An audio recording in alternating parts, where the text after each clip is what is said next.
Over the past 3 years, a young reporter at a major newspaper, Grady McBride, came to the news desk editor 9 different times, suggesting items that could be covered to throw some light on the events that followed Russia's invasion of Ukraine in February 2022. Here are the points Grady requested that he develop in an article. 1. Hi, Bill. I really think we need to get out an article explaining the complex history of events preceding the war, including the Maidan Revolution in 2014 that actually did make the news at the time. Instead, you asked us to focus on a single event, the February 24, 2022 invasion of Ukraine, as if nothing had happened to lead up to it. 2. Good morning, Bill. I was thinking the public really needs to understand the reasons why President Barack Obama preferred to avoid confrontation over Ukraine. You remember when Obama explained that what was existential for Russia was not existential for the US? I think our readers would be interested in knowing that and comparing the reasoning to what's going on now. 3. Hey, Bill.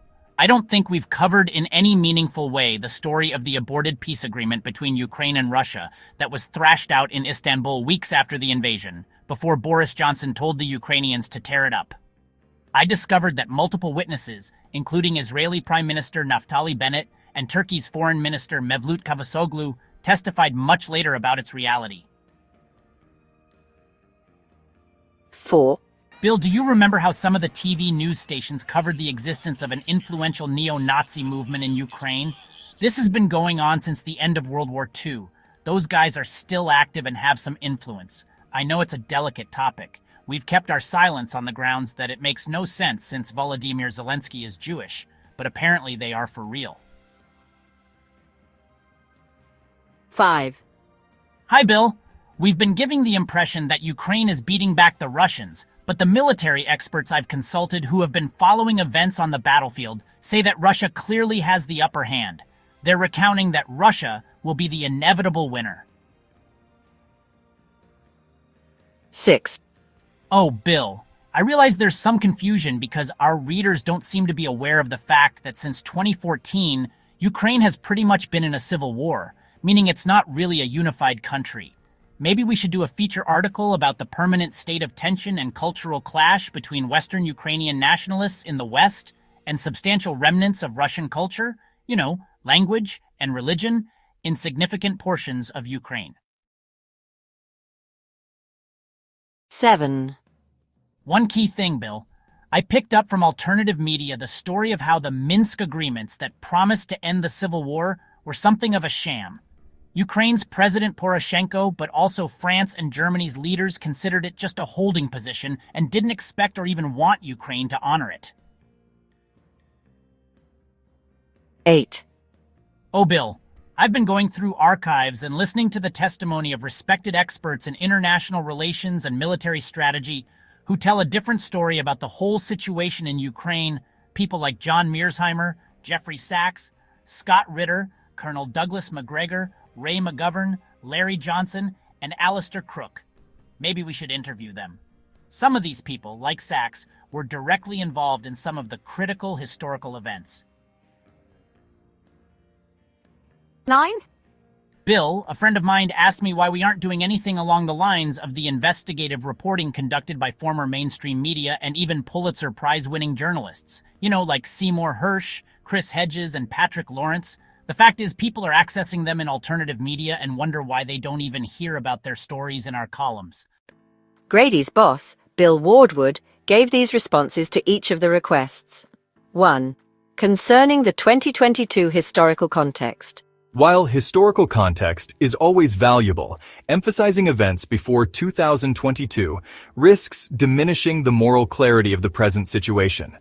Grady, we want to push moral clarity, even if there's nothing clear-cut about it. Readers need a clear narrative. An unprovoked invasion of a sovereign nation resonates with people. What we don't want is to muddy the waters with a convoluted backstory that could be misused to justify Russian aggression. Our readers just don't have time to think about things when they get too complicated. 2. Obama's Ukraine policy. That's ancient history. Revisiting Obama's strategic calculus adds little to understanding the current administration's stance. And you don't want to pit one Democrat against another, even if both were presidents. That is, unless that in itself was an exciting story. Look, we don't want to distract from the moral imperative of supporting Ukraine against an ongoing invasion. 3. Aborted peace agreement. Covering this in detail might inadvertently suggest that peace was easily attainable if only Ukraine had capitulated. Yeah, I know Boris didn't give them a choice, but nobody can prove that.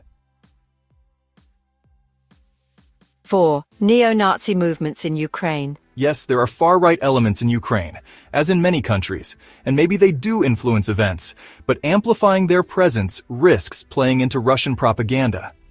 Zelensky's Jewish heritage is a powerful counterpoint that people in our part of the world can relate to. 5. Shifting battlefield fortunes. We must be careful not to promote narratives that suggest Ukraine is doomed. It could undermine morale as we continue to supply aid and weaken international support. Yeah, I know, even if it's a lost cause, it's still a cause. Anyway, wars are unpredictable, and people want to believe that Western support and our fantastic resources will always be a game changer. 6. Civil war in Ukraine. Framing the conflict as a civil war aligns too closely with Russian narratives that deny Ukraine's sovereignty. Let's just stick with easier-to-understand line that the conflict in Donbas was fueled by Russian intervention. Presenting it otherwise might make some of our sponsors start wondering about our consistency. 7. Minsk agreements. Re-examining these agreements risks implying that Ukraine, rather than Russia, failed to uphold peace. Given the broader context of Russian actions, this could mislead readers into equating the two sides' responsibilities. We know which one our readers feel comfortable blaming. 8. Alternative expert analyses. While these personalities you cite have provocative views, their perspectives often run counter to established Western policy and intelligence assessments. We should let them live in the margins and pay no attention to them. Giving them a platform could mislead readers or give undue legitimacy to contrarian positions. Our public might stop taking seriously the voices we put forward. We can't allow that. 9. Alternative media journalists. While independent journalists serve a valuable function, mainstream media has editorial standards and verification processes that these outlets may not follow. And don't worry, it's only a small minority of our readers who are even aware of those voices. We must prioritize sources recognized as public figures that at least appear to meet the rigorous journalistic standards we claim to respect. Is the truth so complex that we need so-called responsible news outlets like the one where Bill and Grady work to make it palatable for our consumption? Think about it. The next time you pick up your trusted newspaper, as you read it, try to imagine what it would be like if the public could witness some of these discussions that take place in the backroom of news desks. The moral clarity Bill wants his readers to believe in could end up appearing as a distortion of the truth. No news story is black and white, but understanding what's behind editorial decision-making might actually make it easier for consumers to make sense of the news. On the other hand, Bill is undoubtedly right to fear that readers who understood how the news is produced might be less inclined to trust these same legacy outlets.